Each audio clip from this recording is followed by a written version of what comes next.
Okay, so welcome to another London Integrability Journal Club. We're very happy to have Volker Schomerus with us today, who's going to talk about conformal Fourier analysis and Gaudin integrability. Please, Volker. Okay, good, very good. Thanks a lot for inviting me for this Integrability Journal Club. I really prepared sort of a journal clubby presentation. I hope that's okay. So I think in this group, I'm convinced anybody that reads are very important. I think probably all of us spend major part of our lives thinking and working with conformal field theories. So today's talk, in fact, is about one of the principal analytical tools in conformal field theory. That's conformal partial wave expansions. And these conformal partial wave expansions, they were already introduced in the old days of conformal field theory by Ferrara, Grillo, Gatto.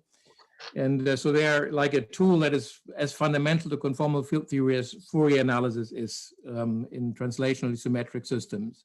It's really allows us to decompose physical quantities in an interesting way into some dynamical coefficients and kinematical plane waves, basically conformal plane waves. Just I'm trying to mute, but there are so many people, hard to mute everyone. If you can mute except for the speaker, please.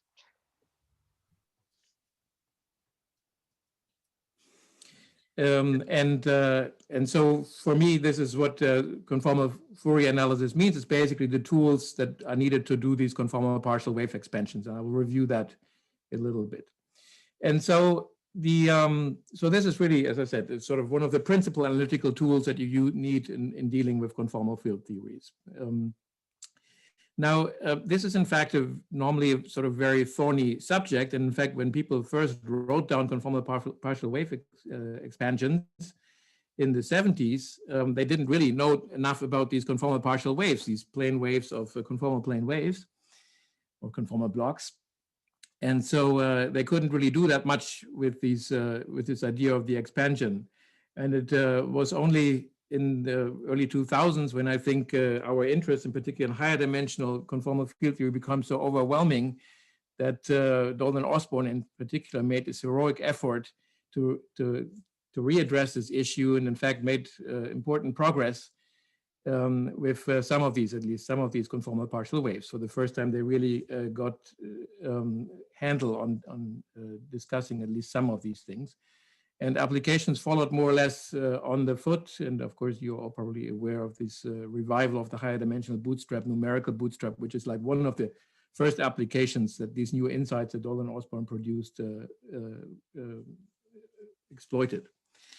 But I think it's fair to say that much more is to be expected from a good understanding of this conformal Fourier analysis, if we had it, in fact. And it's worth the effort to think about whether we can actually go beyond Dolan and Osborne. And this is what my talk today is actually about.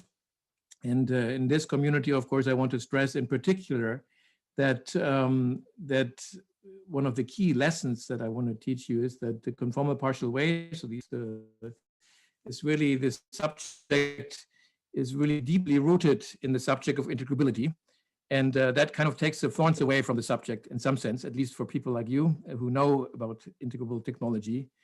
And so that's sort of the main punchline of today's talk.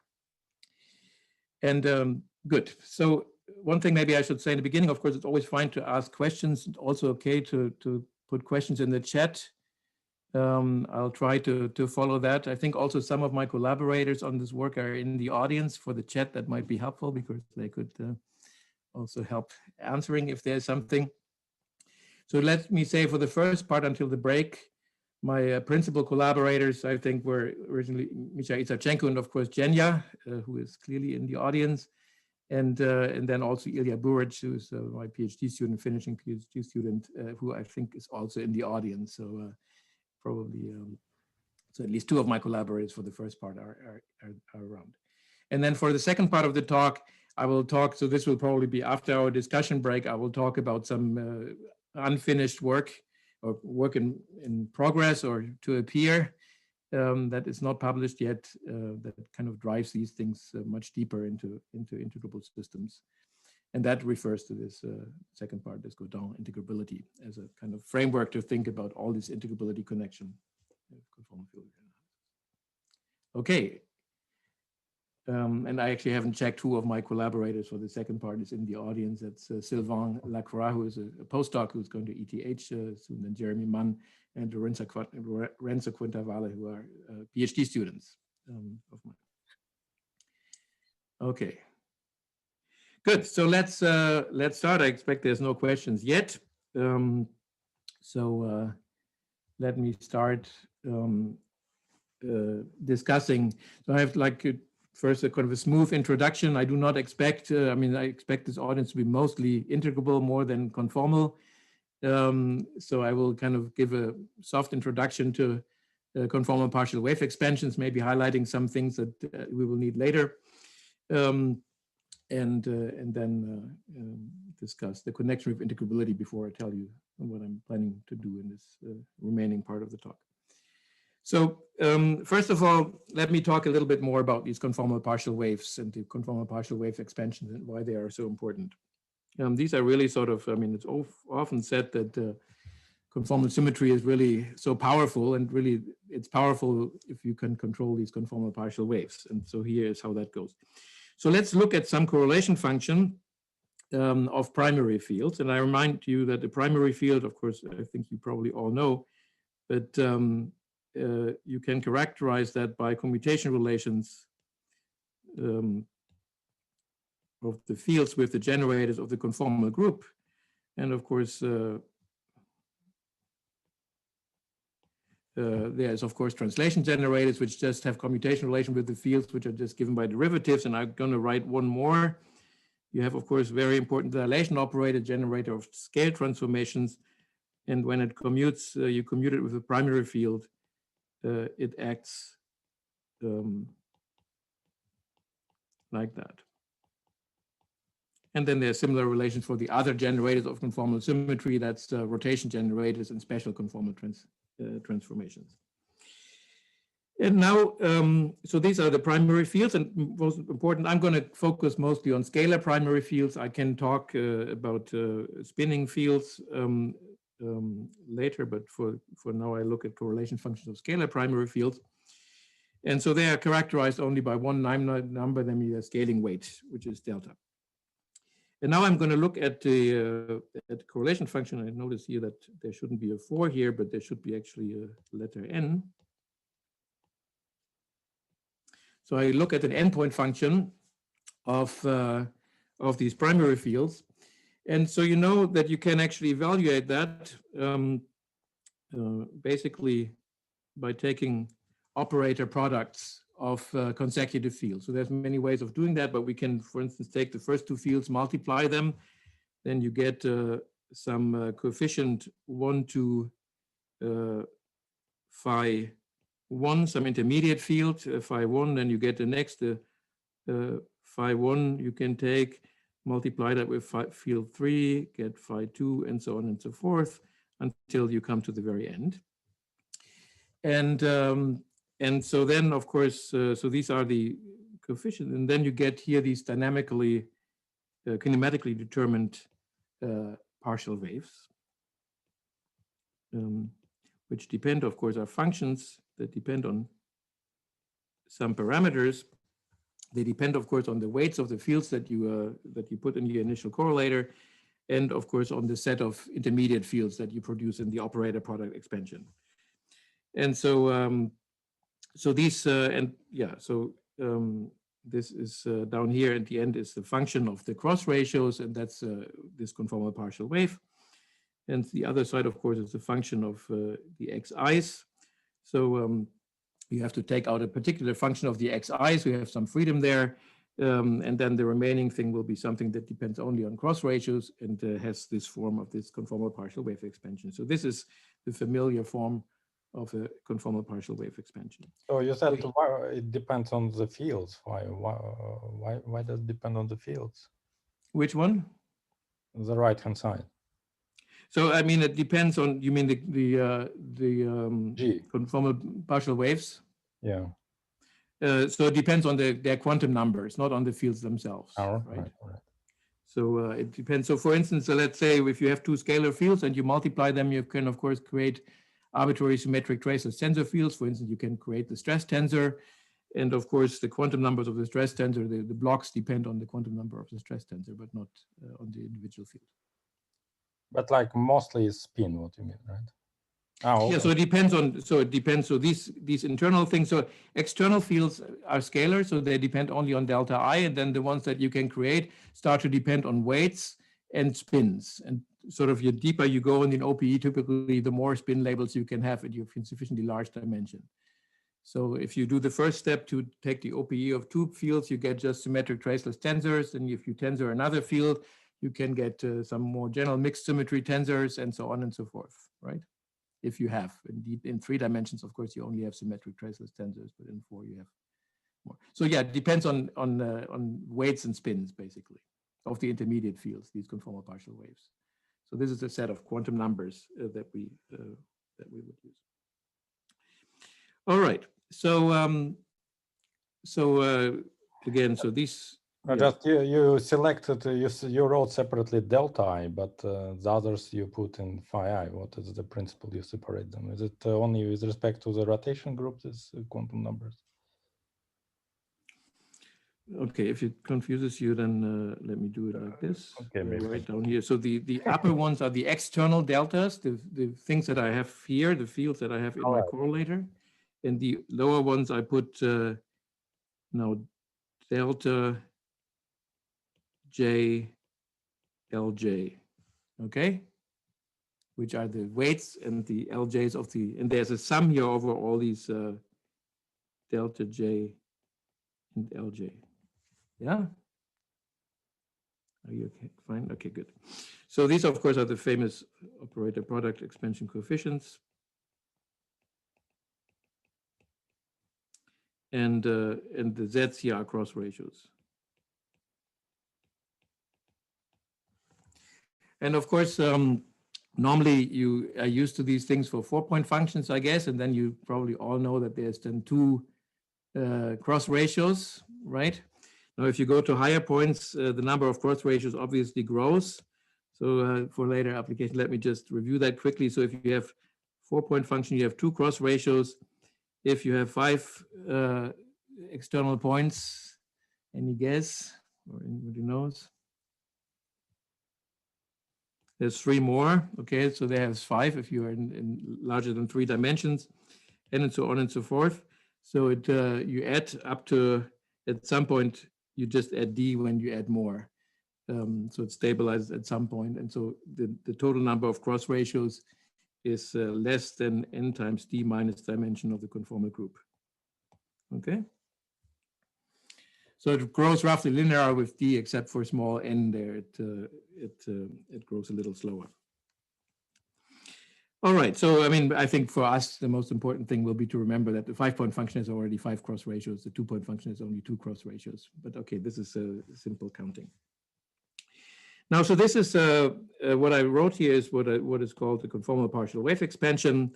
And you see basically the power of this is, so these functions here are in principle entirely determined by group theory of the conformal group. So these should be some kind of known set of special functions like the plane waves in Fourier analysis. And if you now expand your correlation functions in this kind of basis of functions, then the coefficients form some kind of Lego that you can just put together as products from 3-point functions, right? So this is absolutely powerful, and that's of course really the power of conformal symmetry that does that. Or another question I have. So yeah, from the notation point of view, how do you encode, in which order you collapse your operators? Oh, so there I have a choice. This is called sort of OPE channel. So I can do so here. I have maybe I should draw a quick picture for that. Here I've done something maybe associated with such a picture, right? 1, 2, 3. I guess this is how far I went, right? So that's, but I have different channels, and so I can also evaluate, for instance, let me just squeeze it in the corner. So a 6-point function, I could do something like this, or I could do something like this. So there's different channels, and I have some freedom in that, how I do that. Of course, that freedom is very important for the bootstrap. But the G is a function, as a like this invariant function. Does it depend on the way you collapse? Or? Yeah, it does depend on that. We will get back to that. In general, yes, of course, for 4 points, there's no topological different ways to collapse, right? They all look the same. So in some sense, the set of functions in 4 points is always the same, whereas with higher points, in fact, 5 points is also still always the same, but for 6 points, it kind of would start to depend the basis of functions on the type of channel that you choose. But okay, we're now going very far ahead of my story. Okay, but yeah, it's good to point out that there's some freedom here in this choice of OPE channel. All right, so that's this conformal partial wave expansion again. So normally, of course, people write this only for 2-point functions, but so in 4-point function. But of course, we will also do this in the first part of the talk, mostly look at 4-point function. But let me maybe say already now that I think the higher endpoint functions are very much underestimated in the community in their importance. I mean, maybe say a simple statement, it's kind of much easier to build n detectors of the same type and then put them in different places to make a measurement and produce infinitely many different detectors, 4 copies of that, and put them in 4 places. So the endpoint function, of course, contains much more information than just a single 4-point function for a single set of scalar fields, right? Because when you look at this, I mean, so in particular, when you take 2 scalar fields, you can already get, let's say, the stress tensor in the OPE. So when you then look at here the second coefficient, that already contains OPE coefficients for stress tensor with some other fields or some other fields in your theory for spinning fields. So somehow these the endpoint function contain a lot more information than just 4-point functions. And if you wanted to just use a fundamental field of your theory and just so if you wanted to get the information that you get from an endpoint function with the fundamental field of your theory, from 4-point functions, you already have to consider an infinite set of 4-point functions, right? So I think this sort of as an appetizer to somehow take endpoint functions also more seriously. I think the reason that people haven't really considered higher endpoint functions as blocks for these things much more before is that already the 4-point conformal blocks or conformal partial waves are actually difficult objects. And I told you already for 30 years, from 70 until 2000, they were practically not known or not controllable. And then through this work of Dolan Osborne, they came for the first time, became controllable. And of course, there's maybe a certain amount of scars sort of left in the community to kind of now go even beyond 4 points. But I try to convince you that the fear is actually not really justified. In order to convince you one more time that even 4-point function, why that is already a complicated problem, let me show you this this example. So in fact, for a 4-point function of scalar field, so there is now a basis of functions of these conformal partial waves labeled by a weight and the spin of the intermediate field. And you can easily write down an integral representation for this function. In fact, you can think it's a group theoretic object. You can somehow build that together from Clebsch-Gordon coefficients in this form. And that corresponds to writing down some integral formula for this function. So you can write down, and in fact, for all endpoint functions, you can easily write down such integral formulas by just taking a bunch of 3-point functions and integrating over intermediate states. So that gives integral formulas, and you might at first think that why is that not enough? So the fact is that this is very much like when you write down Feynman integrals. Of course, it's super easy to write down Feynman integrals, right? But it's very difficult to control the functions. And in fact, this is the same story here. And in fact, this is even closer to the Feynman story because these conformal partial waves, in fact, have a different life as what's called geodesic Witten diagrams. So they are sort of, in some sense, Witten diagrams in ADS or related to Witten diagrams in ADS. So they're very similar objects to Feynman integrals. And so the question to kind of control these functions and express them in terms of known special functions is very much the same question that people in the amplitudes or quantum field theory world address when they try to analytically evaluate Feynman integrals, to express these integrals in terms of known functions, okay? And so this is the question that the community faces in dealing with conformal partial waves. Can we express them in terms of known special functions, okay? And so that's the question I want to address, okay? So I hope the question at least is clear. So the let me now, so this integral problem and the integral formula that I just showed you that you can write down, I mean, it was known already in the 70s, but it's not directly helpful to actually evaluate these functions. And so it was then Dolan and Osborne who, in their work in starting from 2000, actually applied a trick to construct these functions, which is also one that is also used for Feynman integrals. Namely, they derived differential equations for these integrals and then studied these differential equations and their solutions in order to get knowledge about these functions. And the way these differential equations are obtained is actually fairly standard.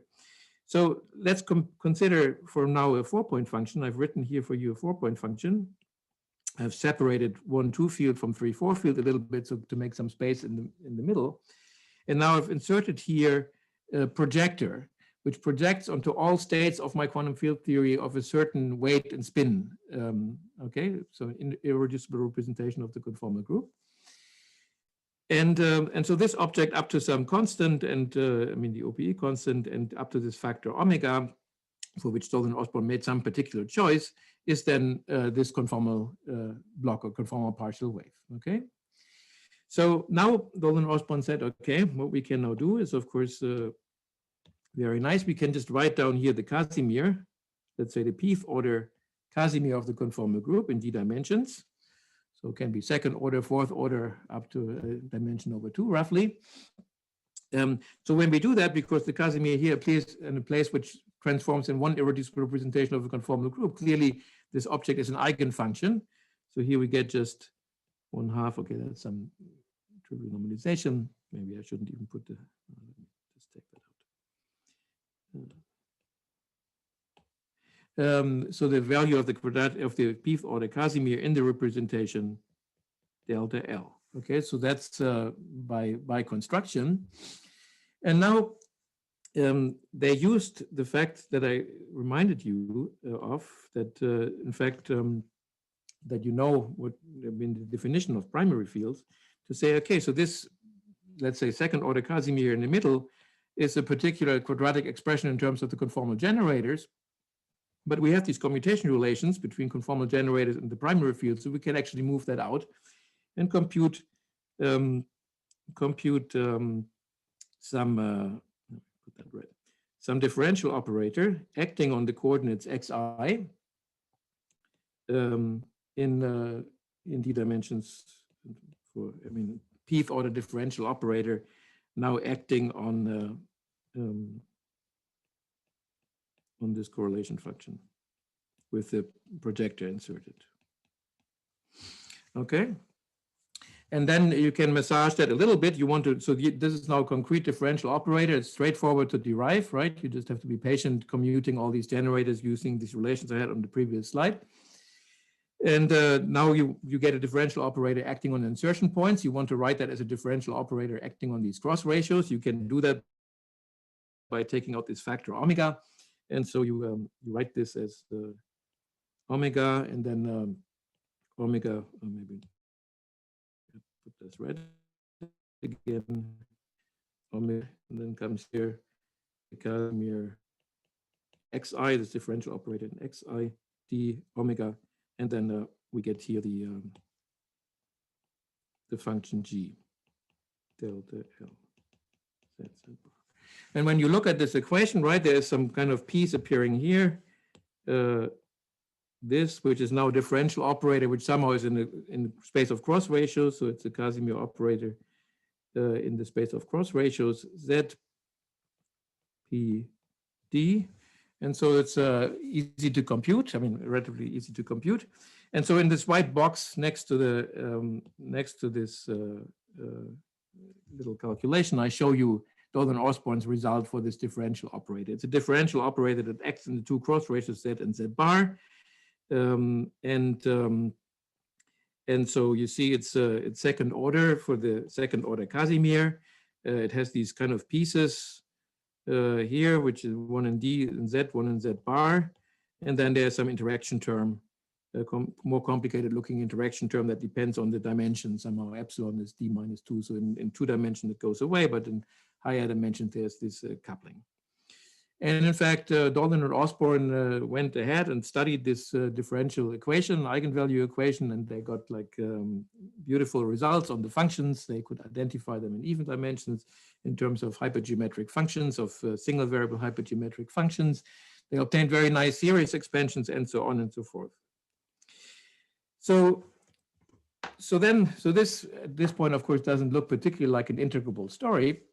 And I remember sort of in the winter 2015-16, we were playing with these series expansions that Dolan and Osborn had written and comparing to series expansions that we could find in work of mathematicians like Okunkov, Rains, or Kornwinder. And then we kind of suddenly realized that there was some deep relation with hypergeometric functions of a certain type that appear in quantum mechanics systems, certain quantum mechanics, integrable quantum mechanics systems.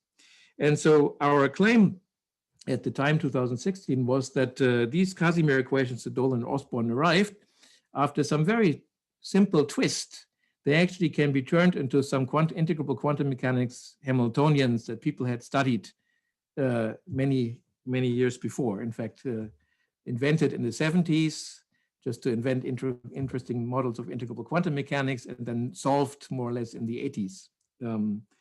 In the mathematicians.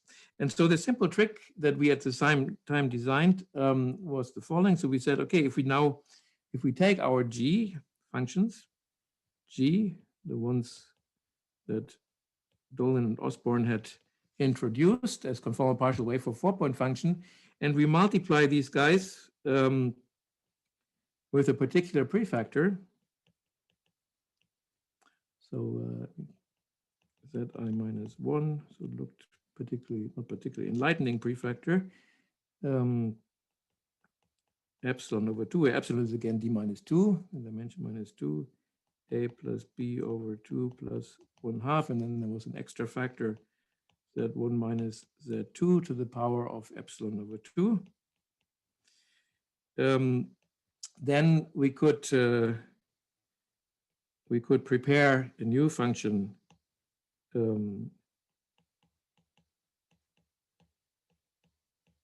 a new function with this prefactor.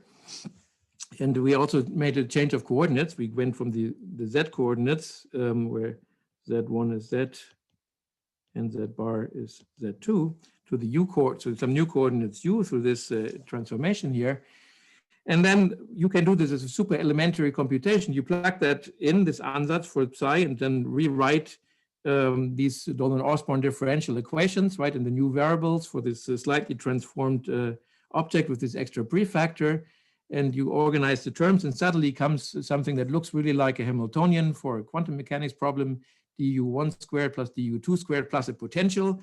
And the potential that you get has the form that I wrote here at the bottom. Okay, so in this potential, you see it, you can think of it as two particles in one dimensions with coordinate u1 and u2. They are moving, and they're moving in an external potential given by this form. So this parameters a and b, which incidentally have to do with the difference of delta 1 and delta 2, and b appear here in the single particle potential. And there's some interaction term that depends on dimension. Okay.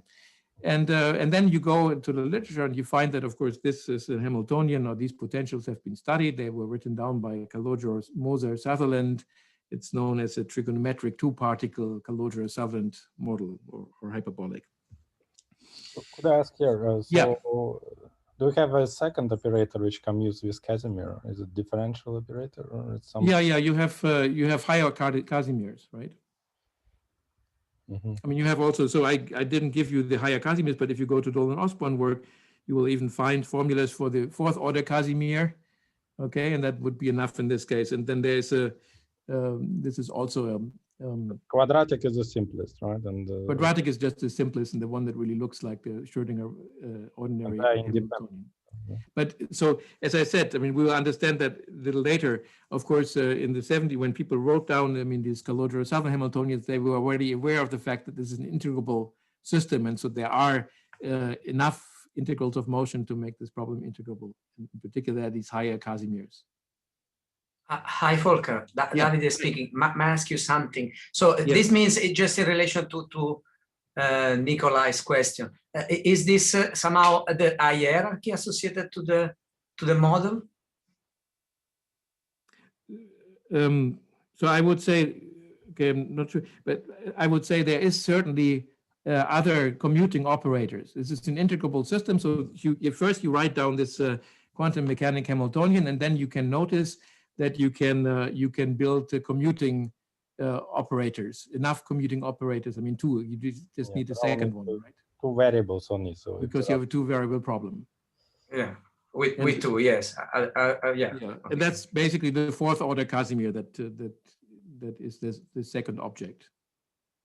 So again, if we discuss this from the integrable point of view, there's a much nicer way of thinking about these things in terms of Dunkel operators when you get into the theory of this Calogero-Sutherland model. But I think for me now, the simplest way to answer the question is to say Dolan Osborne also computed a fourth order operator, Casimir operator, by doing the same computation that I did here. But now for the fourth order Casimir, you get some fourth order operator. And when you twist that in the same way, you will find that you get the known second integral of motion of the Calogero-Sutherland model. So this means that at least these two operators, and maybe others in more variable cases, defines some compatible times. Am I right saying this? Absolutely true. Absolutely true. Okay. I mean, as I said, like, we can talk about this more. Of course, this one can be described very, very explicitly. Of course, right. I mean, the most elegant description of these integrable construction of these commuting objects is in terms of Dunkel operators, which are sort of first order differential operators. But okay, so I'm happy to discuss this more in the break.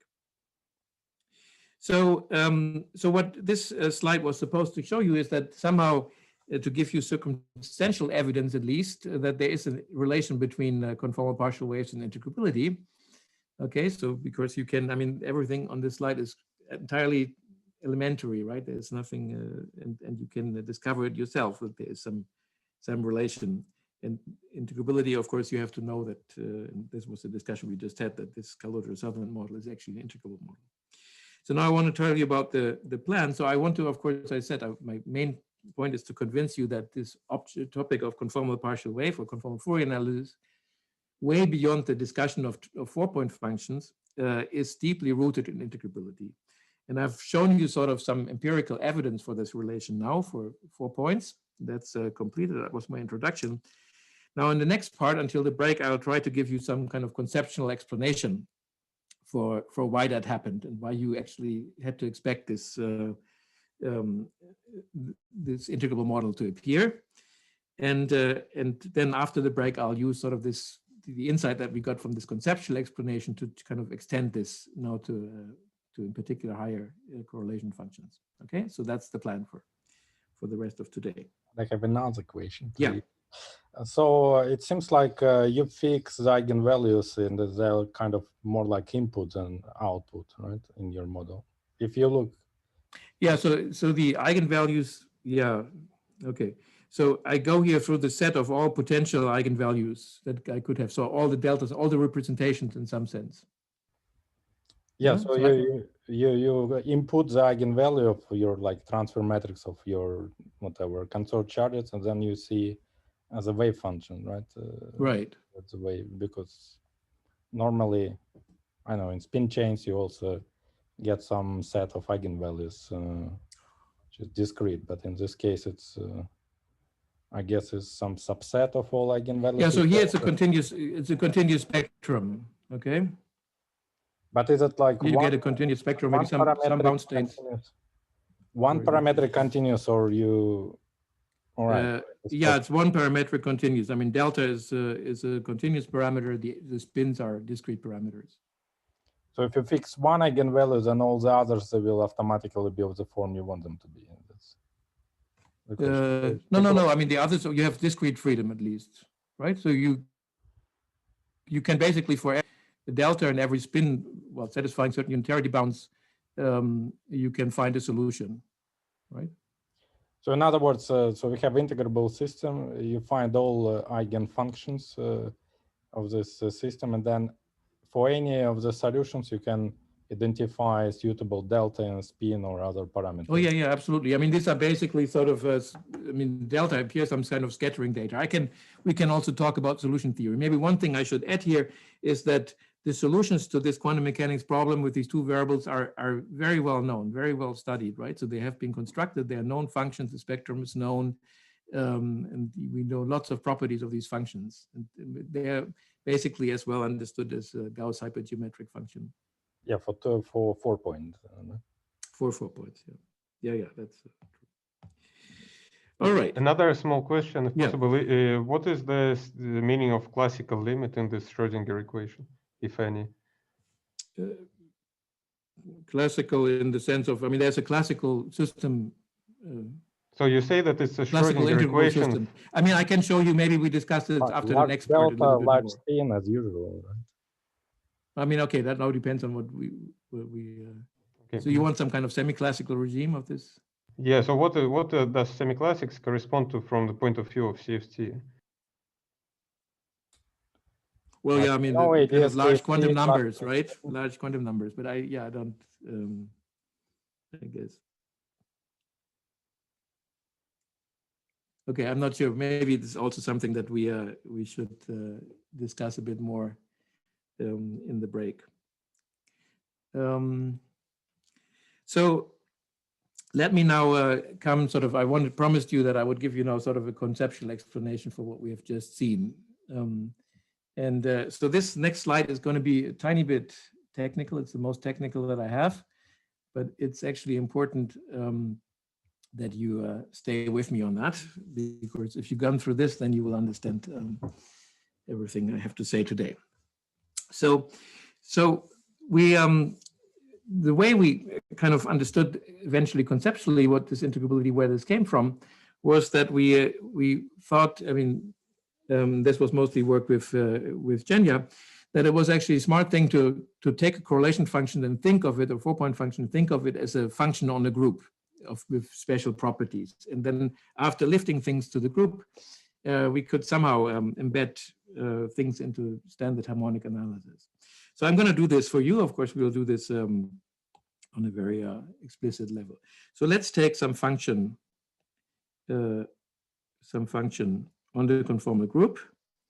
So G is SO1, D plus 1, which takes values, let's say, in complex numbers. Okay. And now I want this function to have certain properties. So I take the function and I want to multiply from the right here with exponentials of special conformal transformations. Okay.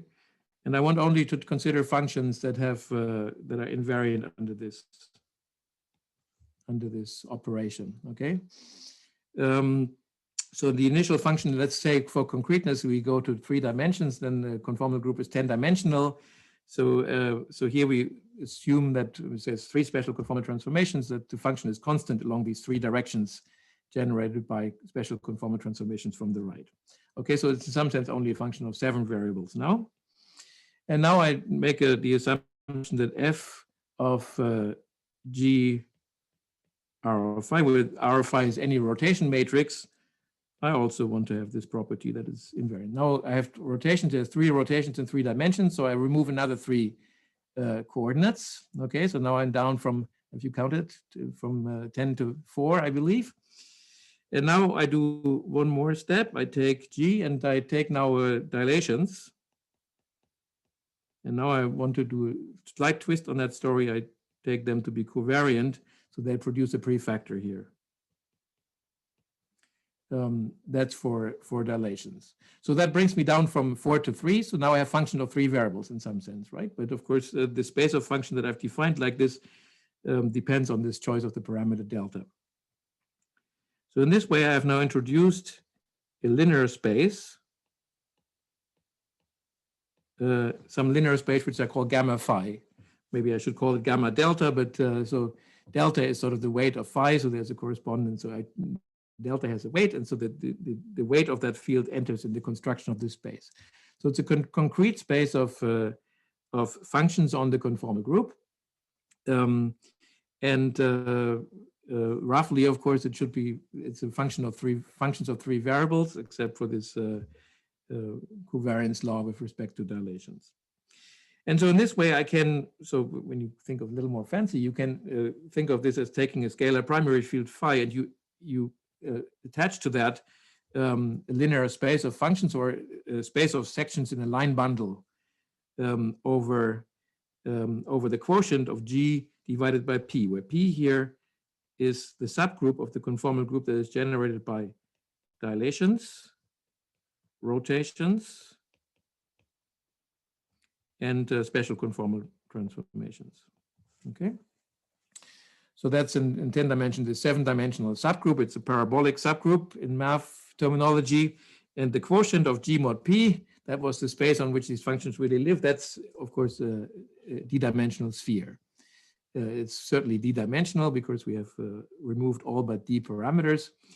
And so we constructed for every field, scalar field, we constructed a certain line bundle on the d-dimensional sphere. Okay, and that line bundle is a linear space, infinite dimensional linear space that we associate to. Of course, you can do the same construction also for spinning fields, and then you have more general vector bundles here, and you have to modify this rule, but that's a thing that I don't want to discuss much. So now this linear space that we've just constructed carries an action of the conformal group by left multiplication. You see, for the covariance law, we have only used right multiplication. Now we still have left multiplication left. And let me look at one example. For instance, I can act with dilations from the left. And so if I do that, so I told you before that in some sense, we have removed from the conformal group all the objects which are generated by Ks, by rotations, by dilations. So the only thing that is left is objects that are obtained by exponentiating translations. So it's enough to describe these functions on the translations, or the subgroup generated by translations. Now, what happens if I act from the left with dilations? You know, what happens then is, of course, you see, if it wasn't from the left, but from the right, then I could use my covariance law to remove this thing from the argument. So let's do this. So now I take here, I move first this dilation guy through the exponential of the translation. And of course, you all know, just by commutation relations of the conformal group, that will give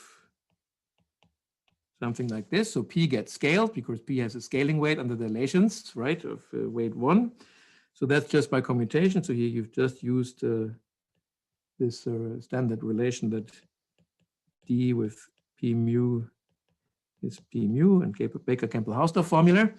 And then in the second step, you can now use this covariance law, and you write that as e to the lambda delta f of e to the x mu.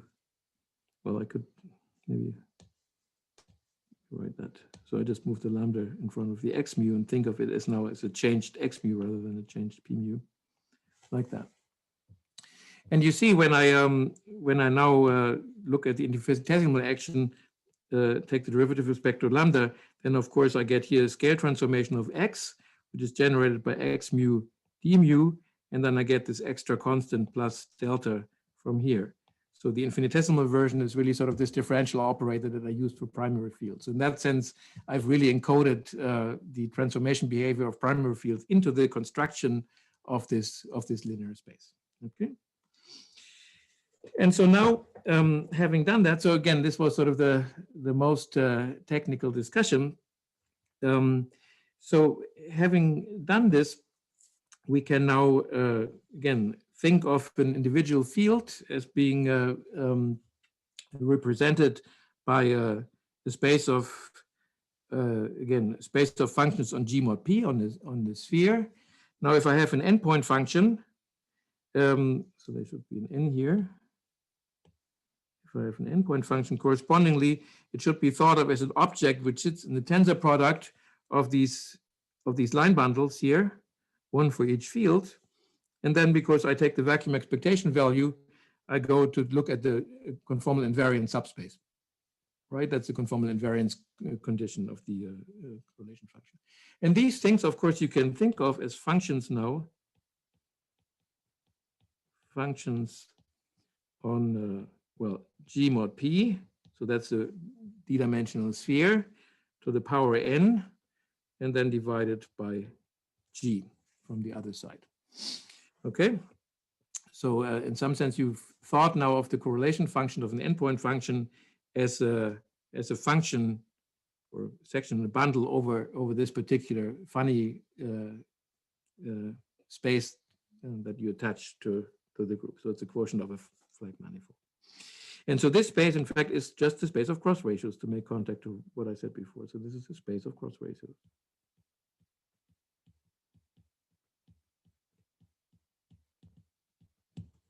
Okay, so the space of cross ratios has a group theoretic construction. You just take G mod P, that's some spheres, you tensor that, multiply n copies of that thing, and then you divide it by the action of G. So this is a group theoretic object, the space of cross ratios, not so surprisingly. All right. Good, so this is, again, all very elementary, but will be sort of the key input for the remaining part of this talk. So I hope it's clear. Sorry, I missed a bit this point, this power G after the square brackets. So this notion with the power G means just G invariant. That's my notation for considering G invariant, right? Because the correlation function is G invariant object. And because the vacuum is basically a conformal invariant state. And this is just notation. I just said it's just the G invariant functions in this product. Yeah? Okay, how am I doing on time? I guess it would be time for a break now.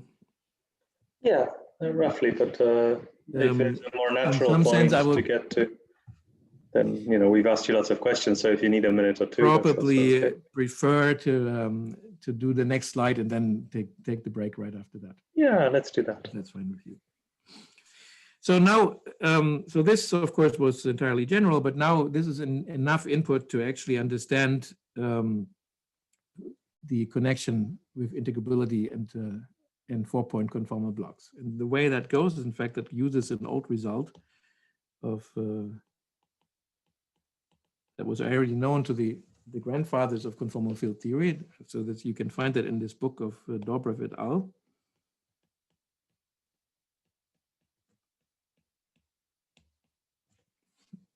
And that's the following statement. If you take two of these linear spaces that I've just constructed, one for weight delta 1, G mod P, and then tensor that with the space delta 2, you actually get another infinite dimensional space, obviously, because you're tensoring two infinite dimensional spaces, and that you can construct also in a nice way. So I call this space G mod K. Now let me explain what G mod K is. So K here is SO1,1 times SOD, so just dilations and rotations. I left out the special conformal transformations. So this space has dimension 2D, right? Because I've not divided by special conformal transformations and translations. And now this space here was defined, or is defined as follows. So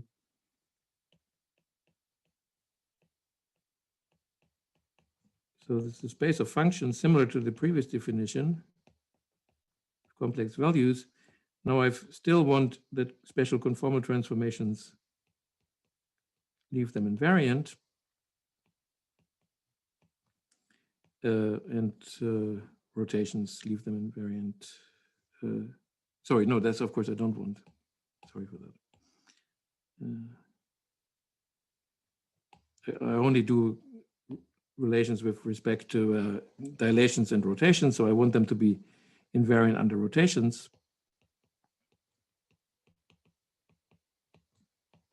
and under dilations, I want them to transform like lambda A f of g, sorry for that, where A is this, A is delta 2 minus delta 1, this parameter that I introduced before, okay?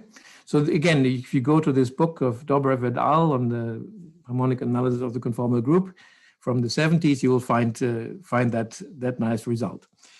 And so this is really a statement for these representation spaces. In some sense, what you take two irreducible representations of the conformal group and you tensor them, and you can realize this, of course, highly reducible tensor product on this space of functions in 2D variables, okay?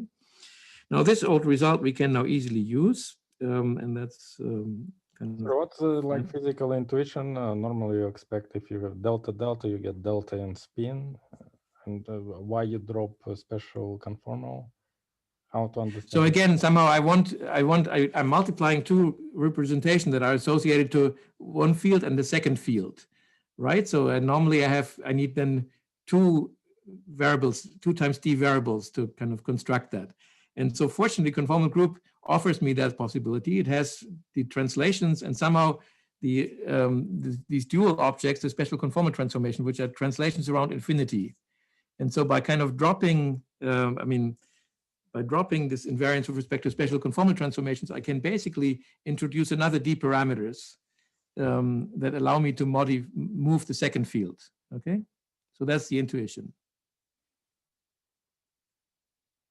Because really, I'm now trying to describe sort of a space of states somehow that is generated by a pair of two fields rather than just one field. And so I need 2D parameters. Okay, so again, it's a mathematical fact, but the intuition is, and that's, I think, is somewhat special about the conformal group, really. And in fact, it's closely related to the fact that in conformal group, we can actually control products of fields so well, right? There's exceptional power over OPEs or 3-point function. That's sort of different ways of thinking about that. So let's for now accept this, because I'm running out of time for the first part. Let's accept this statement, and then we are almost home. So now we want to look at a 4-point function.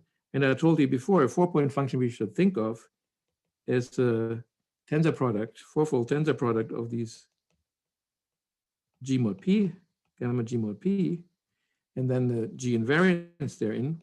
But now I use this result of Dobrev et al. And take pairs of these spaces and combine them into delta A, G mod K,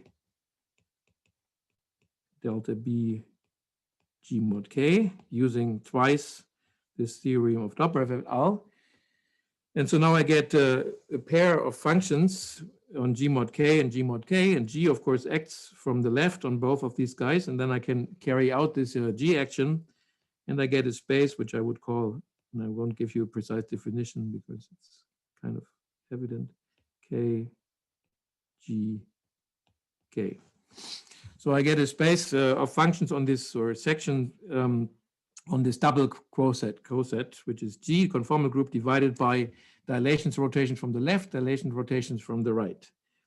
And that's the space. So if you kind of think about it, this space here is actually a 2-dimensional space. That's the space of cross ratio. And so you find here basically a description of the space of 4-point invariance, space of 4-point functions in terms of functions on this double quotient. And now again, so with this insight, Kolya is wants to ask a question. Sorry, I'm coming again. So in this gamma A, so these functions are transforming nicely under dilatation, right? Again, so what is the index it brings? Yeah, so the again, this object here, I didn't, but yeah, I mean, basically it means now that it transforms nicely under dilatations from left and right, okay? So this space, again, yeah, I didn't give. Question, so in the left you have delta 1, delta 2 fixed, right? And then yes. Which delta you will get in the right hand side? Is it delta 1, delta 2, or there's some difference? Or So no, so A is delta 2 minus delta 1, and B is delta 3 minus delta 4. okay, it's the difference. Okay, so I had these A's and B's defined before. So it's a very concrete space of functions in two variables. And now, now the only thing one has to do is one takes basically now this Laplace operator on the conformal group. Of course, Laplace operator commutes with both left and right translations, in particular with left and right translations by K, by the subgroup K. So it descends to an operator, second order operator on this quotient, so second order operator in two variables. And in fact, mathematicians computed a long time ago what this looks like. And in fact, some of you, probably all of you, have done similar computations also before. You can do this for SU2 group, for instance, and you parameterize it through Euler angles and then compute what the Laplacian looks like in terms of Euler angles. And then you just look at sort of the, I mean, you look at functions which are invariant with respect to rotations, U1 rotations from left and right, and get a Laplace operator in one variable. So it's the multi-dimensional version of this type of computation that they have done in particular Bayesian and Helgason already in the 50s. And they computed these sort of radial, so-called radial Laplacians on the double cosets. These will be some kind of second order differential operators in the number of variables that are left in this double coset. So in this case, two variables. And then in the 70s already, Olshanetsky, Perelomov, and then later Lachelaufer and Bushtai, they understood that, of course, these things were directly related to Calogero-Sutherland Hamiltonians. In fact, that was the nicest way to understand integrability of Calogero-Sutherland. You start with the group manifold. You have, of course, rank many commuting operators on the group manifold, but many more variables. So in order to cook up an integrable system, you had to kind of reduce to a system which has less than rank parameters. Then the Laplace operators or the Casimirs were enough to give sort of enough commuting objects. So this was an old known way of constructing these integrable Calogero-Sutherland operators in group theory, and it gives you the nicest way to understand that you're ending up with some integrable problems.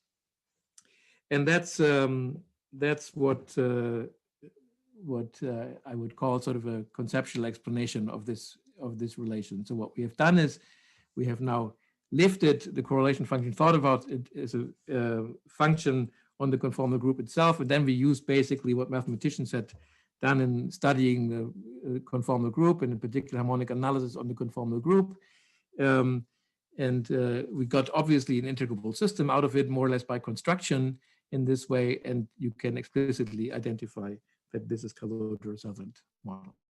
Okay, good. So now I'm already over time with the first part. In fact, I'm already out of time for the whole part.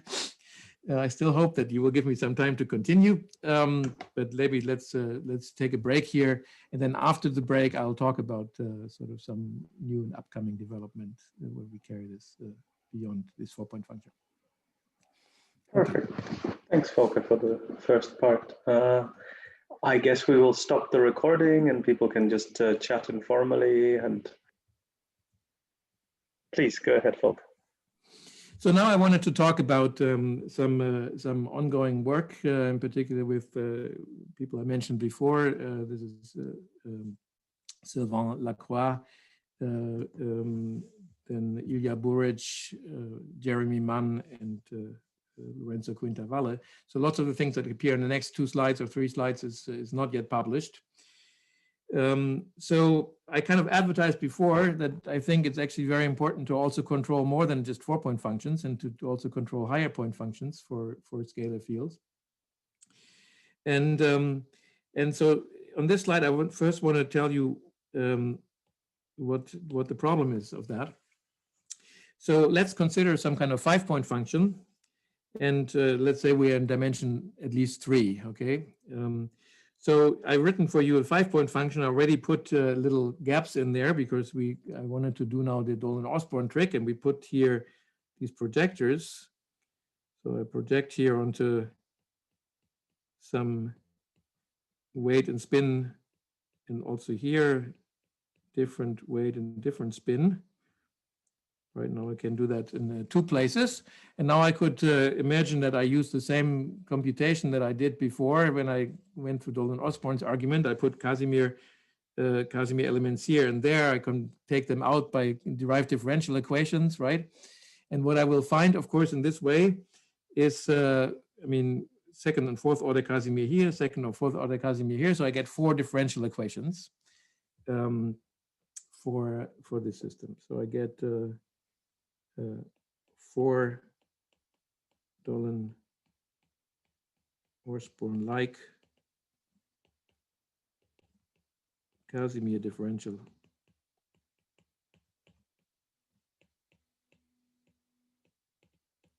equations. Okay. But so we did another thing before. We counted the number of cross ratios that we have in the 5-point function. You remember the answer, I hope. It's 2 plus 3 in dimension larger than 3. So it's 5 cross ratios. So we have functions in 5 variables, but we have in this way, using Dolan-Osborn computation, we only got 4 differential equations. So that's sort of not enough to get a basis. Of course, these things by construction also commute with each other, so we can measure the quantum numbers simultaneously, but it's just not enough operators. And so somehow the issue is, in going higher, the main issue is that you need extra differential operators to characterize the corresponding conformal partial waves. So you need additional vertex differential equation. That's in principle, you take whatever operators you like, right? As long as they commute with this 8. In some sense, yes. I mean, there's also, okay, we'll talk again. So this is, of course, is a discussion that continues from the break. I'll talk about this. But you have to, of course, have a systematic construction at least to get commuting guys, right? And then you might have some additional conditions. But yeah, roughly you're right.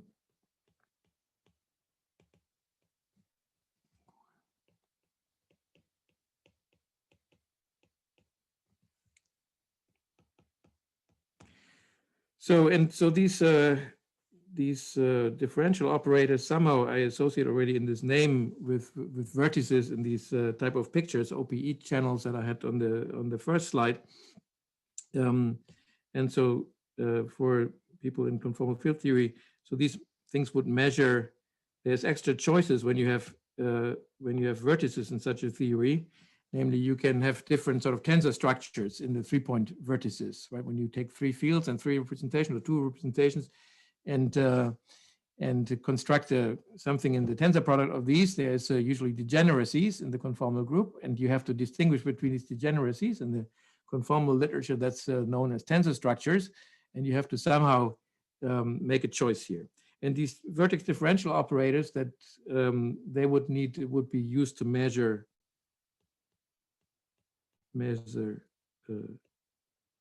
choice of tensor structure. So now to give you a little bit of a feeling how important or big this problem is, let's go, for instance, to 3D. Let's consider an endpoint function in 3D. That's here. And so in 3D, of course, you have only symmetric traceless tensors. So in these intermediate channels, you have only 2 quantum numbers, the dimension and the spin, right? There's no other quantum numbers. So if you count here the number of parameters, that's this is, I think, a 6-point function, 7-point function. It's a 7-point function. So you have 2 at each of these links. So this is 8 parameters, and then there you can see that you're missing 3, and they are associated with choice of tensor structures at these 3 vertices. Okay, and then the total number of these parameters makes up one way to see that you have 1 parameter at this vertex is if you now increase the number of points by 1. Of course, in 3 dimensions, you add usually 3 parameters. 2 are coming through this extra link that you introduce, and 1 has to come from this extra vertex, right? So this vertex somehow has to have 1 variable attached to it. 1 extra cross ratio somehow is attached to each of these vertices in 3D in this particular type of channels, OPE channels. If you go for 4D, the counting is in fact similarly. So in that case, you can have not just symmetric traceless tensors, but you can have the second tensor product, you get also mixed symmetry tensors, right? So you can have intermediate channel where you have 3 Casimirs that you can measure. The outside here only 2, but you can again see that that there's only at most 1 variable attached to this vertex, right? Because again, if you add 1 more lag to this thing, you add 4 parameters in 4D, 3 parameters go into these generic links, and 1 has to come from the vertex. Okay, so there's lots of examples where you have vertex systems, which each of them carrying sort of 1 extra variable, 1 extra cross ratio. Of course, in general, a vertex can carry more parameters. And so in 3D, the maximal vertex would have 2 parameters, 2 variables, and then 4D would have 3. I just mentioned that. And of course, I mean, whichever vertex appears depends on the channel. There's 2n-5 double factorial different channels. We talked about this before. Not all of them are topological different, so in principle, you can do this analysis for every single channel, and you can decompose your space of cross ratios basically into these link or Casimir-like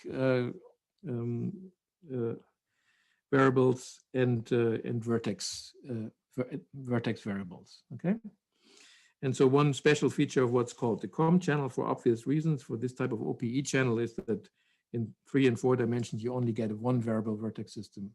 Okay. And now I'm, in fact, wanted to describe how you can actually construct systematically these vertex differential operators, and then I will conclude by showing you a very concrete example. In the previous previous part notation, so what you're saying, so depending on this topology of this graph, you build different bases, right? Right. So you will see that the distinction in terms of Casimir and vertex, I mean, so depending on the channel, there's a different number of Casimir type differential operators and also different nights. So the number of these things depends on the channel, but the total number of, I mean, both operators, cross ratios, of course, is independent of the channel. Yeah. So we, again, I can, in the discussion after, I'm happy to go through some other examples. But so what I'm going to describe now works for any channel. So now comes, my basic claim now is, or our basic claim now is that that these missing Hamiltonians that Nikolai pointed out should be things that commute with this Casimir operators, that you can construct them systematically for any given channel, okay? And that they actually come from an integrable system, and this integrable system is a Gaudin integrable system. So the Gaudin model is basically a way to build an integrable system on the cotangent space. So you take G mod P to the power n, that was our d-dimensional sphere, to the power n, that's basically configuration space for n points. And you can build sort of the corresponding, so this is kind of the configuration space or coordinate space of this integrable system. And then you can make it into a phase space by taking the cotangent bundle. And the Gaudin model basically turns that into an integrable system. So this is a symplectic space, and you can find enough commuting integrable Hamiltonians in this system. And the way that works, I will just describe that right away for the quantum case, not for the classical theory. So as you take, you can build sort of what's called the Lex Operators. So I get 1 Lex operator for each element or each generator of the conformal group. So in 3D, there would be 10 of these objects. A runs from 1 to 10. And so the way I do that is I sum, I mean, I think many of you have seen this formula. I sum here these operators. Let me first write and then I explain. So I pick now n complex parameters on a sphere, the red sphere that I drew here. Let's say I can pick the W0 to be 0, that's this point, and some W1, some complex number W1, W2, and Wn minus 1 I can fix to be 1, and Wn I can fix to be infinity. So with this choice of parameters, I can attach this family of 10 operators. What are these LITIs here? These are just the differential operators.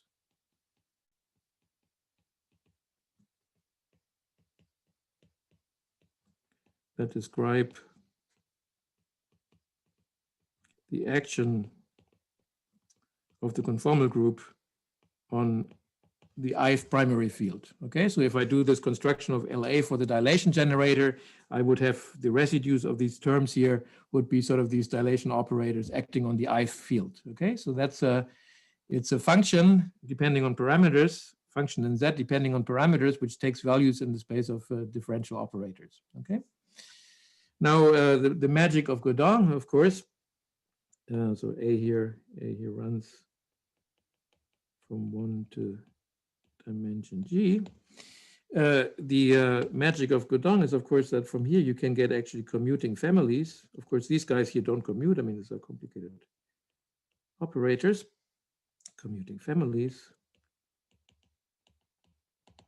And so the way you do that is you construct, you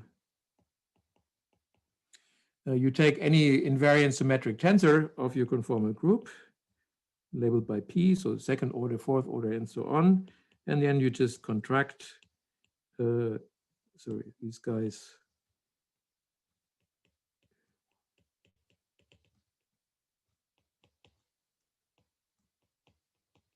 And maybe you have some quantum corrections. And you can prove, and that's sort of one of the fundamental results, that these objects, when P runs through the, so P runs through 2, 4, 6, and so on, invariant symmetric tensors of the conformal group, that these things actually give commuting families of operators that compute for any pair of spectral parameters Z. And from there, you can then, for instance, by evaluating these things at particular spectral parameters, you can get the commuting Hamiltonians. So the integrability means that you can get enough commuting Hamiltonians from this family, so independent objects, and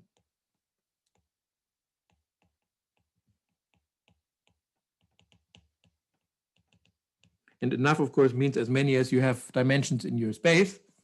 Now, I should maybe point out that, of course, this construction manifestly commutes with the G action. And so these objects, these Hamiltonians, descend to the quotient of this space by the G action. And that quotient, of course, has this many dimensions. Right, so that's the number of coordinates, right? So the coordinate space was G divided by P to the power N. If I divide by the G action, then I have G divided by P to the power N divided by G coordinates. And the claim of Gaudin models is basically that you get this many commuting Hamiltonians from this construction. Okay, and that, of course, one can wonder how to prove, but this is a well-established fact. So the good thing is that this gives enough. Sufficiently many.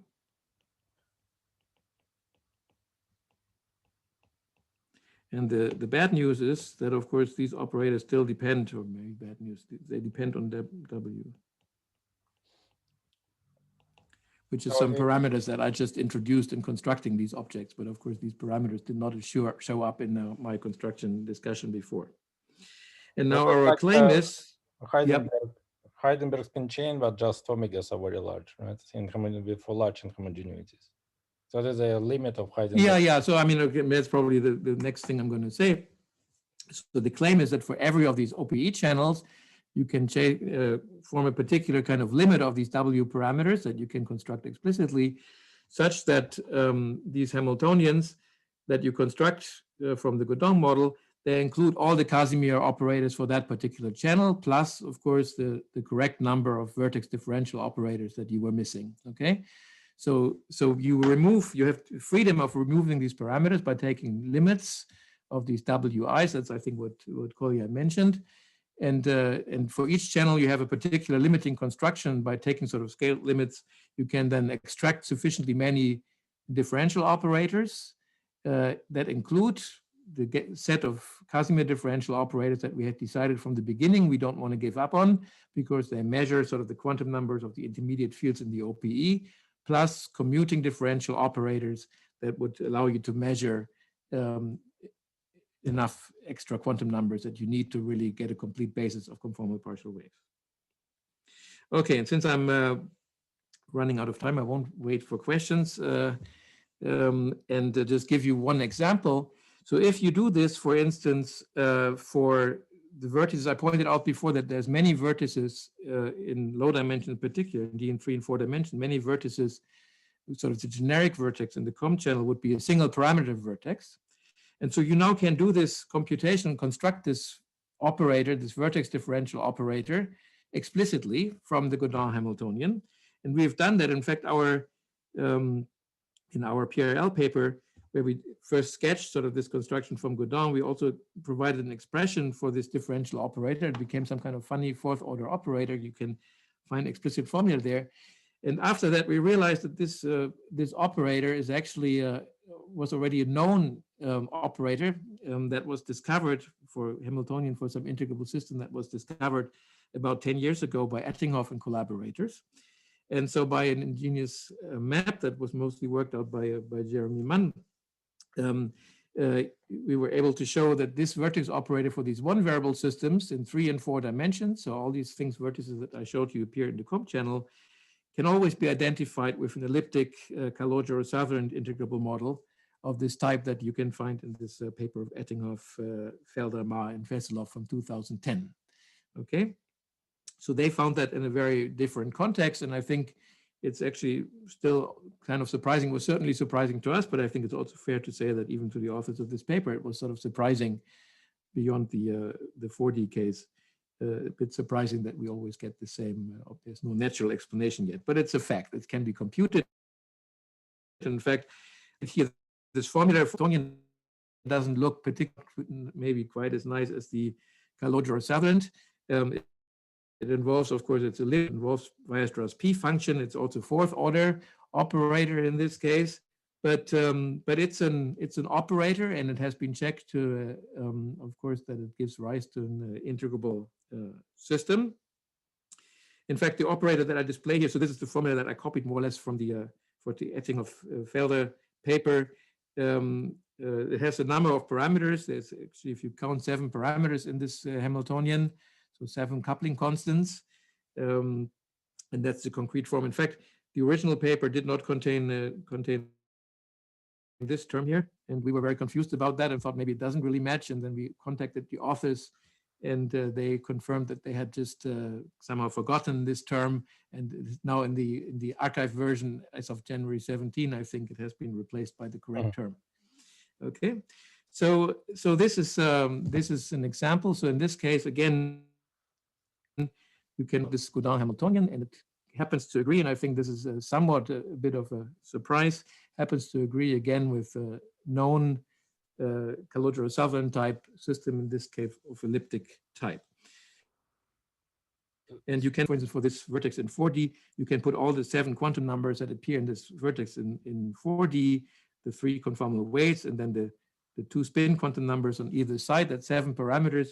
And then we computed, mostly Lorenzo Quintavalle and Jeremy Mann together computed sort of a complete list of parameters, how in terms of these data of the fields that you have, you can compute the parameters A, B, C in this, the coupling constant of this.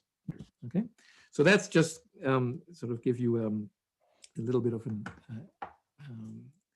idea for what these things look like. So what I've tried to show you in the second part is that this relation between integrable systems and conformal partial wave holds beyond 4-point case. It extends to higher points, and that beyond that, so it extends beyond that because it becomes a relation with Gaudin Hamiltonians. And in fact, maybe to some extent, in a new story that is not entirely understood, it's that these systems turn out to be again related to Calogero-Sutherland type of Hamiltonians. I think this general connection between Calogero-Sutherland and Gaudin is something that's just beginning to emerge. And so I showed you at least one example, one that is of course of enormous importance for 3 and 4 dimensional CFT, where this operator is then again explicitly known as a differential operator, and one could now kind of start the machinery to study its eigenfunctions. Okay, with that, I'm sort of awfully out of time, so let me stop here. Okay. And give you now a chance for more questions. Okay, so let's first maybe unmute ourselves and thank Volker for this very nice talk.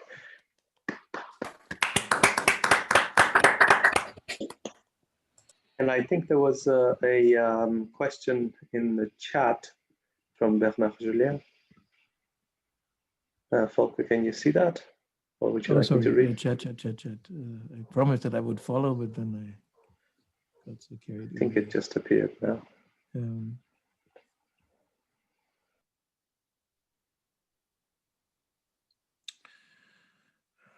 Yeah, I mean, I'm not sure that that I have much more to say about that. Yeah, it's certainly reasonable to hope for that. I mean, I would say maybe okay, maybe yeah, everybody can see the question. So the question is it reasonable to hope for a larger group that conformal than conformal with more Casimirs that would include the vertex operators?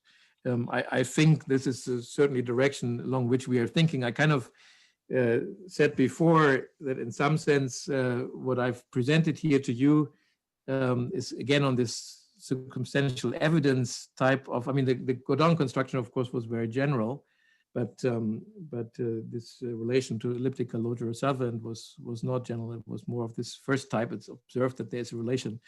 We're currently, of course, thinking to kind of have a more conceptual explanation of this fact that would also generalize into systems with more than one variable sitting at the vertex. And I think that goes into a similar direction, but I don't have anything concrete to offer. Of course, the question, yeah, I mean, I think probably now you have probably more to say about this than I can. Of course, I see the origin of that question, but yeah, I don't have anything concrete to say, but I think it's interesting to think along these lines. Did you have a question? Yeah, so my question was, is your old story about Calogero, BCN Calogero, is it part of the new story? Yeah, it's part of the new story, but again, it's somehow for mathematicians, it seems somewhat surprising. I mean, it's not very deep, but that sort of this BC Calogero-Sutherland model sits in Gaudin somehow as a concrete ramification. It's of course, I mean, if I do the same thing for I get back to the story I told you before, right? So I think it's I'm going the fact that there's sort of a lot of relation with these Calogero-Sutherland type models, I think is not so well appreciated. And there's also related work. So I mean, of course, we have been in touch with. Yeah, we have in the been in touch, beginning you of course, had with hyperbolic BCN. Yeah, you had hyperbolic BCN, and now you have elliptic Calogero, so Calogero-like, and yeah, that's this. Yeah. I don't see an obvious connection between the two. So, yeah, very interesting. Yeah, no, I mean, it wasn't obvious to, I mean, when we wrote our paper in September, of course, we just wrote the Hamiltonian because we could construct it explicitly. And we were hoping that somebody would actually recognize this thing. That didn't happen. And then I talked to mathematicians in December, and I mean, they also didn't recognize, but then we kind of got an idea of how to search and found this connection. So it came as a big surprise to us too. And I think also in the community, it's a surprise. I mean, there's actually some work in supersymmetric gauge theory, which goes in similar direction. Recent work of Algebraics and Collaborators that also identifies such connection, which I think are a bit unexpected. But of course, I mean, it's something one can check explicitly, right? I mean, it's just there's an integrable model, and there's at least some of these Gaudin integrable models, which of course provides a very general framework to construct integral models. They have ramifications which are in this world of Calogero-Sutherland type models. Okay, yeah, and maybe another short question. So you have a fourth order Hamiltonian. Is there any second order Hamiltonian commuting with it, or? Well, the second order second order Casimirs in this. Okay, if I have to apply this now for, let's say, for a 5-point function or so, right? Then then I would have other operators. But yeah, with this one here, if I have just this one variable system, there's just this fourth order guy. Okay, thanks. So it turns out that the second order doesn't give any interesting quantum numbers. Gerard? Yeah. And then yeah, you mentioned the conformal bootstrap. Is this, for which you actually need values of functions, is this any practical method to find bases of functions as functions? Sorry, I didn't fully get the question. So you mentioned the... How easy is it to construct these wave functions which diagonalize this model? Well, I mean, okay, so if you go back, of course, to, I mean, so I said before that these Calogero-Sutherland Hamiltonians were written down like in the 70s, and then what mathematicians, in particular Heckmann Opdam, did is, of course, they write series expansion ansatz and then write down relations that would recursively construct the coefficients. They found a solution for this recursion relations, more or less like how you get, for instance, series expansions for hypergeometric differential equation, right? I mean, you take the differential equations, you make a series ansatz, you get recurrence relations, you solve the recurrence relations if you're lucky, and you get a series expansion. So, I mean, this is like one way how you can see that these differential equations are actually a useful tool in, for instance, setting up series expansions. But does that work for the higher 4-point? I can see that, but for the higher point functions, does it work just the same way? You think you'll be able to get series expansions that would be useful? So I don't know. I mean, again, this is very, very recent. Whether we can convert that into a practical tool to compute series expansions, one has to see, okay. Right? I don't want to make any promise. But even if not, I mean, we can. I mean, even there could be other things like I mentioned before. I mean, sometimes you don't really. I mean, before you want to. I mean, of course, in some sense, especially for numerical bootstrap, you want to be able to numerically evaluate these things, but for other things, for analytical bootstrap, sometimes you are just interested in understanding then certain limits. Maybe even sometimes you're interested also in gauge. I mean, sometimes it's just interesting to know of the qualities of these functions, right? What happens if you change parameters, and so even if you cannot solve them, you could identify, let's say, a bispectral dual and get to relations for how these functions depend on their shifts of the parameters and things of this type. So I think there is the mere embedding into integrable systems is certainly helpful. But yeah, for the practical evaluation, I mean, the standard tool that was used in numerical bootstrap is to choose sort of appropriate variables, get very rapidly converging series expansions and evaluate. And of course, yeah, we are not at that level yet. Certainly conceivable to proceed in this way, but it's, I mean, again, this is all very new. The general framework we presented in September, the understanding that it's related to this elliptic Calogero-Sutherland model is only of December, January, over Christmas. We'll have to invite you again in a few months' time by the sound of things. That's so fast, I don't know, but yeah, I would be happy to come back. And so there were, I don't know who was first, Ivan or Gleb, that have popped up. I'm assuming they want to ask questions. Yeah, I may ask question probably. Well, have you thought about orbit interpretation of this Gaudin? Yeah, so I didn't talk much about this, but there is of course, Gaudin basically has this orbit interpretation, right? What you do. So I used here a funny description of phase space, and so maybe you were already unhappy about this because I used as the phase space of Gaudin here T star G mod P. There's another way of writing it, the G mod Borel subgroup to the power n, right? So that's of course, okay, so we can think of that. I mean, so maybe more traditionally, especially when you work with compact orbits, you would write G mod B to the power n as the phase space already, right? That already, so B is Borel subgroup. I think Gleb understands, probably everybody. Yeah. So, so this space has the same dimension, of course, as this cotangent bundle. And of course, in the non-compact, if you have non-compact orbits, there's an intimate relation between G over B and T star G mod P. Okay, so yeah, one way to think about this is really, of course, these co-adjoint orbits, they prepare the representations of the conformal group that you want to tensor. Then the Gaudin model basically produces an integrable system that allows you to do solve the Clebsch-Gordon problem for the conformal group, right? I'm just thinking maybe this is this intricate change of variables to this to get this Weierstrass functions is related to the fact that you use two different descriptions for the phase space. In one case, you can start from G over B. In another case, you have cotangent bundle. Maybe if you consider the map between these two, this can sort of shed light on this complicated transformation, which you did not write up, but I presume it is complicated.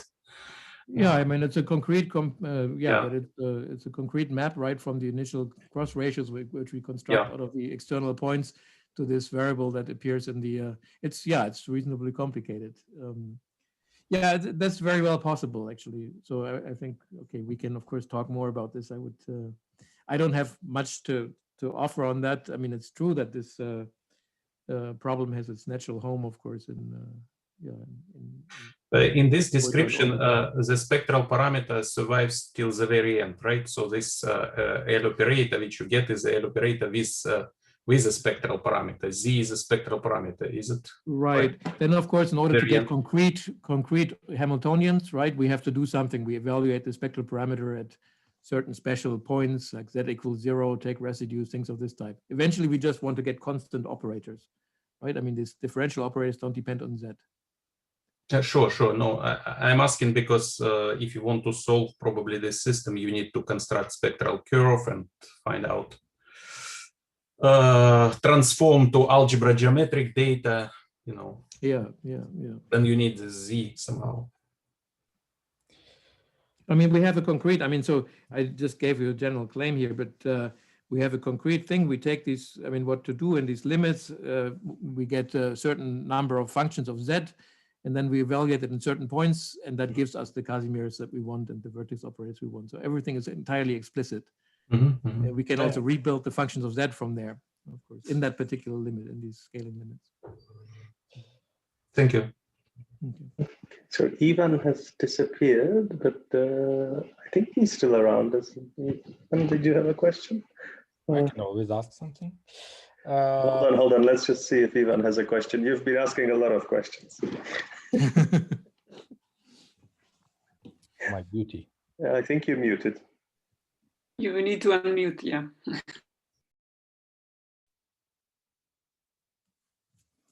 Hey, Ivan. No, we still can't hear you. You have to still unmute, but it's nice to see you. No, I think Ivan is unmuted, but something at another level happened. Maybe you just type your question, Ivan, and we read it. Because but you're on two devices. I'm wondering if you're muted on the wrong one. Or either of them has a mic. Bye. Right, Kolya, now's your chance for your question. Yeah, well, sorry, I just missed this point. So it looks like L is just differential operator and there are no Weierstrass functions. How did it came to this Weierstrass? Maybe. Well, I mean, you can look at the, okay, that's a nice exercise for you. You're a smart person. You can probably do this. So in our PRL, in the supplementary material, you will find an operator which doesn't have any Weierstrass functions, just some kind of cross ratio, which is constructed fourth order operator with concrete coefficients. And the challenge is to map that to the formula that I have on this slide. Okay.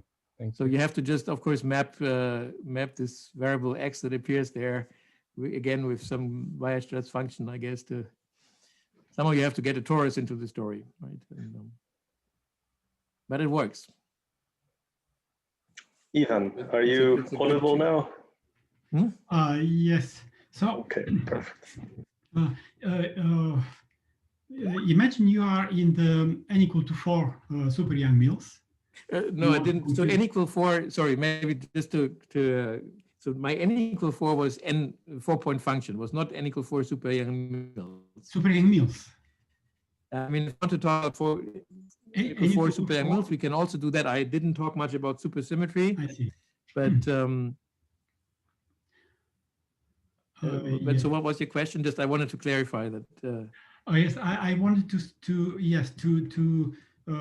ask if this machinery with the Casimirs can be applied to computing the 4-point functions in the in n equal to 4 super-Young. Okay, so yeah, so that's a good question. So not, of course, not the correlation functions, because it's of course a machinery that produces dynamic kinematical, so it can produce conformal blocks, of course, for n equal 4 super-Young mills. Now, in case that that you have 4-point function of BPS, half BPS operators, these blocks are long known. They are more or less similar to the ones that you use for bosonic theories. But if some of these operators belong to long multiplets, then that's a difficult problem. And in fact, this is one of the things that I even skipped, although I wanted to comment on that briefly. So a large part of our work also with Genya and then Ilya Buric was on this issue. I think we have established or shown that this technology can actually really make the computation of these blocks extremely algorithmic. And so for instance, we were recently able to compute, to construct a crossing equation for n equal 1 theories in 4 dimensions, involving also long multiplets in the correlators. And these problems before were relatively hard. I think this group theoretic embedding gives a very nice algorithmic, very systematic way to actually address such problems. And yeah, I mean, at least in some sense, the framework we have completely developed also for n equal 4 super-Young mills, but the actual computation would have to be done, and probably one would have to, I mean, now with Genya and in Ilya, we still did this sort of step semi-automatically. One would have to probably automatize that a little bit more because the systems become larger. But I think it's certainly doable, yeah. Do you think that you can compete with the hexagonalization? Well, again, I mean, I have to say that we are talking here only about the basis of blocks. So people in n equal 4 super-Young mills, it's a challenge to compute the correct 4-point function, which of course contains dynamical information and kinematic information. So what I'm more talking about is, yeah, so the blocks are kind of a basis of function in which you can expand results of a computation to harvest simpler information. So typically, of course, when you compute a correlation function in conformal field theory, it's contaminated. It has some dynamical information. We know it's just 3-point function, but it's contaminated by a very complicated dependence on the insertion points or cross ratios. And so what my story is about is how you remove this contamination and kind of extract explicitly the 3-point function. So in terms of data harvesting, this is the tool. So you have to perform this type of Fourier transform, so to kind of get the coefficients and read off the OPE coefficients. And of course, this gets more and more complicated the higher number of points you have, of course. I mean, because the contamination becomes more and more severe. So in principle, I would say, yeah. Yeah, sorry. So probably it's a complementary approach if one wants to consider 4 or 5-point correlators, BPS correlators of 4 or 5 BPS operators. Yeah, that might be a complementary approach to the hexagonalization. But that's different thing. So you can take some limit of cross ratios, compute it there with whatever your favorite technique of computing 4-point function, and then use Volker's result to extend it to the whole phase space if you have. Yeah. But you can't replace it. No, I mean, again, what I've talked about is only about kinematics, right? I mean, it's really about the Fourier modes, not about the coefficients. But the beauty, of course, is in conformal field theory that, again, as I pointed out before, once you do this thing, the coefficients are just products. I mean, then you have in this Lego game of OPE coefficients. Right. Do we have more questions? Should we move into more informal discussion, stop recording? Sure, why not? Any more formal questions? Yeah, the nice stop.